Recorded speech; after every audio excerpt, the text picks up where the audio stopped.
ओम श्री साई राम। बहुत पुराने समय की बात है। एक राजा थे। उन्होंने 12 साल के लिए एक महान यज्ञ किया। उनका वो यज्ञ 12 साल तक चला और उसमें इतना सारा घी डाला गया हवन सामग्री में। इतना घी डाला कि अग्निदेव को अजीर्ण हो गया। इंडाइजेशन। अग्निदेव बेचारे 12 साल से घी पीते पीते परेशान हो गए। अब वो और घी नहीं पचा पा रहे थे। उनकी हालत खराब हो गई। उनका चेहरा एकदम फीका हो गया, चेहरे का तेज उतर गया, वो एकदम कमजोर हो गए। और फिर उन्होंने जाके इसका उपाय पूछा कि इसका उपाय क्या है। तब उनको देव गुरु ने और बाकी देवताओं ने उपाय बताया कि तुम्हें कुछ खास जड़ी बूटियां खानी पड़ेंगी। जब तुम ये जड़ी बूटियां खाओगे तो तुम्हारी तबीयत ठीक हो जाएगी। तो अग्नि ने पूछा, ये जड़ी बूटियां कहाँ मिलेंगी? तो जवाब मिला, खांडल वन में। अब अग्नि ने जाकर के खांडल वन को खाना शुरू किया। तो खांडल वन में आग लग गई। और जैसे ही आग लगी, इंद्र को ऊपर पता चला आसमान में। तो इंद्र ने तुरंत वहां पर वर्षा भेज दी। काले काले बादल आए, वर्षा के जल से भरे हुए, और वहां पर भयानक बारिश होने लगी। और वो सारी आग बुझ गई। अग्नि ने बड़ी मुश्किल से अपनी जान बचाई। अब अग्नि परेशान हो गए। उन्हें पता चला कि खांडल वन दरअसल इंद्र के संरक्षण में है। देवराज इंद्र के संरक्षण में। और खांडल वन का कोई कुछ नहीं बिगाड़ सकता, क्योंकि वहां पर इंद्र के जो परम मित्र हैं, नागराज तक्षक, वो रहते हैं। और इंद्र ने उन्हें वचन दिया था कि वो खांडल वन की रक्षा करेंगे। अब अग्नि ने कई बार कोशिश की खांडल वन को खाने की, लेकिन वो नहीं खा पा रहे थे, क्योंकि इंद्र की जो है वो अपनी वर्षा भेज देते थे। अब परेशान होकर अग्नि ने सोचा कि मैं क्या करूं, कौन मेरी सहायता कर सकता है इंद्र के खिलाफ, कौन इतना शक्तिशाली है जो इंद्र के खिलाफ खड़े होकर मेरे लिए लड़े। तब उन्हें ध्यान आया श्री कृष्ण और अर्जुन का। और उन्होंने सोचा, अगर इस समय पृथ्वी पर कोई है तो वे हैं श्री कृष्ण और अर्जुन।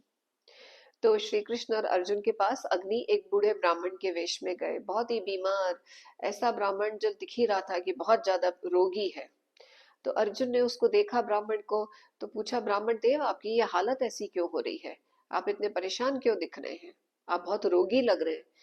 ब्राह्मण बोला, मैं रोगी हो गया हूँ अर्जुन। मुझे कुछ विशेष जड़ी बूटियां और कुछ विशेष आहार चाहिए जो मुझे मिल नहीं पा रहा। क्या तुम मुझे वो दे सकते हो? अर्जुन ने कहा, ब्राह्मणों को तो हम वैसे ही हर चीज देते रहते हैं, कभी मना करते ही नहीं है। आप बताइए आपको क्या चाहिए, हम जरूर आपको देंगे। तब अग्निदेव ने कहा, मुझे खांडल वन की वो जड़ी बूटियां खानी है। तो अर्जुन ने कहा, तो जाके तोड़ लो ना, किसने रोका है? लेकिन फिर श्री कृष्ण मुस्कुराए। तो अर्जुन समझे कि बात कुछ और है। फिर अग्निदेव ने उनको अपना असली रूप बताया और दिखाया कि मैं अग्निदेव हूँ, और मैं ये खांडल वन को पूरा खाना चाहता हूँ। इसको पूरा खा करके ही मेरी बीमारी ठीक होगी। लेकिन इंद्र मुझे खाने नहीं दे रहे, तो मैं क्या करूं? तो अर्जुन ने कहा, अब मैंने आपको वचन दे दिया है, तो मुझे आपकी सहायता करनी पड़ेगी, भले ही इसके लिए मुझे देवराज इंद्र के खिलाफ क्यों ना जाना पड़े। अर्जुन जानते थे कि वो सिर्फ देवराज इंद्र के खिलाफ नहीं लड़ रहे, वो अपने पिता के खिलाफ लड़ेंगे, क्योंकि अर्जुन इंद्र के पुत्र थे। लेकिन अब वचन दे दिया तो निभाना ही पड़ेगा। तो श्री कृष्ण और अर्जुन ने इशारा किया अग्नि को कि आप शुरू हो जाओ। तो अग्निदेव जो है वो अपने विकराल रूप में शुरू हो गए और उन्होंने खांडल वन को खाना शुरू कर दिया। सारे जानवर दौड़ने भागने लगे, वन से बाहर जाने लगे बचने के लिए। और एक एक करके जो अग्निदेव हैं वो उसकी पेड़ और जड़ी बूटियां और पौधे उन सबको खाने लगे। इंद्र को पता चला ऊपर अपने अमरावती में कि ये क्या हो रहा है। अग्नि ने फिर खाना शुरू कर दिया खांडल वन को।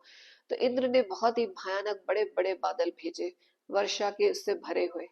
और वो आके बादल इतनी जोर से गरजे और उनमें इतना सारा पानी भरा हुआ था और वो सब बरसने को तैयार था। लेकिन अर्जुन ने अपने बाणों से एक ना पूरी एक चादर तान दी खांडल वन के ऊपर, जैसे एक टेंट लगा दिया हो। अब वो वर्षा जो है वो हो तो रही थी, पर वो खांडल वन के ऊपर एक बूंद पानी नहीं आ रहा था। वो सारा पानी इधर उधर जा रहा था। अर्जुन के तीर इतने शक्तिशाली थे कि उनके आगे कुछ नहीं कर पा रहे थे वो बादल। अब इंद्र को बहुत क्रोध आया। उन्होंने भयानक आंधी और बिजली और तूफान सब भेजा एक साथ। ऐसी बिजली कड़कड़ाई, ऐसे बादल गड़गड़ा रहे थे, ऐसी तेज हवा चल रही थी कि वो सारे तीर छिन्न भिन्न हो जाएं। लेकिन अर्जुन के तीर जो है वो अड़े हुए थे अपनी जगह पे, क्योंकि श्री कृष्ण का जो बल है वो अर्जुन के साथ था। अग्निदेव अपना वो भूख मिटा रहे थे, अपनी बीमारी ठीक कर रहे थे, वो जड़ी बूटियां खा के। और इंद्र ऊपर से बहुत ही क्रोध में देख रहे थे कि ये हो क्या रहा है।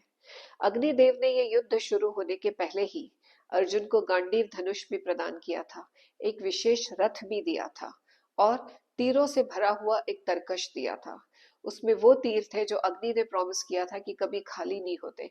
ये तरकश हमेशा तीरों से भरा रहता है। जितने तीरों की आवश्यकता होगी उतने तीर आप उस तरकश में से निकाल सकते हो, वरना आमतौर पर तरकश में एक लिमिटेड नंबर ऑफ तीर होते हैं। जितने होते हैं आप उतने ही चला सकते हो, बट अग्नि का वो जो विशेष तरकश था वो कभी खाली नहीं होता था। तो अर्जुन एक के बाद एक तीर चलाए जा रहे थे और इंद्र कुछ नहीं कर पा रहे थे। अब इंद्र को बहुत क्रोध आया और उन्होंने गंधर्व और किन्नर और यक्ष और सारे देवता सबको बुला लिया। सारी जो देव सेना है वो पूरी की पूरी आ गई अर्जुन से लड़ने के लिए। अर्जुन की लड़ाई उन सब के साथ हो रही थी एक साथ। लगातार अर्जुन के तीर चल रहे थे। श्री कृष्ण अर्जुन के बगल में खड़े होकर उनको विजय की शक्ति दे रहे थे, और ऊपर देवता जो है वो सब हारते जा रहे थे। उन्हें विश्वास नहीं हो रहा था कि एक अकेले अर्जुन के सामने सारी देव सेना कमजोर पड़ रही है, ऐसा कैसे हो सकता है। युद्ध बहुत देर तक चला। फिर अचानक से इंद्र को भगवान विष्णु की आवाज सुनाई दी। भगवान विष्णु उनसे बोले, इंद्र, ये युद्ध लड़ना तुम्हारे लिए ठीक नहीं है। तुम अर्जुन को नहीं हरा सकते, क्योंकि मैं अर्जुन के साथ हूँ। अच्छा यही होगा कि तुम वापस अमरावती लौट जाओ। इंद्र ने कहा, आप जैसा कह रहे हैं भगवान मैं वैसा ही करूंगा, लेकिन मेरा मित्र तक्षक, मैंने उसे वचन दिया है बचाने का, मैं अपना वचन कैसे तोड़ दूं। तब भगवान विष्णु बोले, तक्षक वहां पर है ही नहीं उस वन में। वो उस समय वहां थे ही नहीं जब अग्नि ने खांडल वन को जलाना शुरू किया। इंद्र बोले, उनका परिवार? तो बोले, उनके परिवार को श्री कृष्ण ने बचा दिया है, वो चिंता मत करो। तब फिर इंद्रदेव जो है उन्होंने अर्जुन से कहा, ठीक है अब ये युद्ध समाप्त, मैं वापस जा रहा हूँ अमरावती। मैं तुम्हारे युद्ध कौशल से बहुत प्रसन्न हूँ। तुमने आज जैसा अपना कौशल दिखाया है उसकी वजह से मैं तुम्हें बहुत सारे दिव्य अस्त्र शस्त्र दूंगा। ये सारे जो दिव्य अस्त्र हैं ये स्वयं देवताओं के लिए भी दुर्लभ हैं, ये मैं तुम्हें दूंगा। ये जो अस्त्र शस्त्र हैं ये तुम्हारे साथ हमेशा नहीं रहते, लेकिन जब भी कभी इनकी आवश्यकता होती है ये तुरंत आ जाते हैं, और ये मंत्र शक्ति से चलते हैं। तो इनको कंट्रोल करना सिर्फ मंत्रों से पॉसिबल है, और ये जरूरत के वक्त तुम्हारे पास आ जाएंगे, ये मेरा आशीर्वाद है।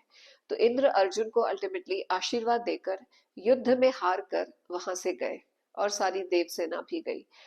अग्नि ने जी भर के खांडल वन को खाया और अपनी तबीयत ठीक करी।